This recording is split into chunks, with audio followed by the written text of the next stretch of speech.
How's it going, guys? Today we're going to be installing a water softener. This is Rheem's all-in-one water softener. Take a look at the spot. This is where the pre-existing water softener sat.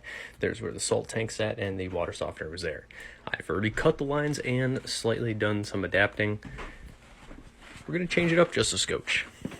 Here's the old unit. This is how it looks when you take the panel off the top. There's a few different components. You have your one main in-use or bypass.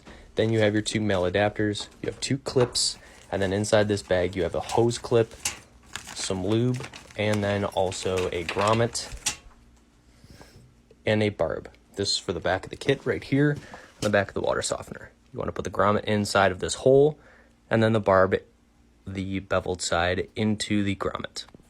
Okay, so I've just stuck the grommet inside of the plastic adapter. It does take a little elbow grease, but not much.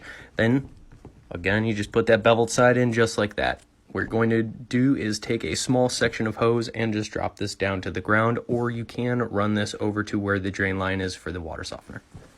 Okay, once you have a nice layer of lubrication on the rubber gaskets there, we're just going to slide these into the housing. You're going to give a little elbow grease.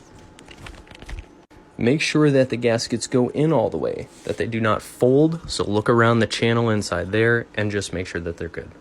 There's one clip. The best way to do this is put the inside in first, just like that. Take this outside piece and wrap it around. That is what it should look like. Take your male adapters, put some lubrication on those gaskets as well. Once you have the lubrication on the gasket, you want to Teflon tape the male thread right there, and I do put a little anti-seize. What I use is a blue Mega Lock.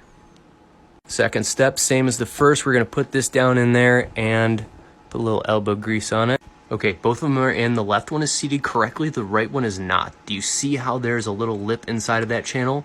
No good. Oh, yeah. Now it is seated correctly. A little warmer. All right, we're going to be using flex lines today with a 1-inch outlet and a 3/4 shark bite here. We're going to adapt this onto the pre-existing lines and be good to go. Put the cover on. Make sure you put a bunch of salt in there. And when you do, make sure you push it all the way to the back here and all around. Plug it in. Go through the prompts. You're going to want to go through each setting here, set the time. We're going to select the hardness. We need to test the water for this. You also want to test whether you have sodium chloride salt or you have the alkaline salt. Either way, you can check it inside of here and on the back of the bag. If you're not sure where to look, it's right here on the back, sodium chloride. And there it is.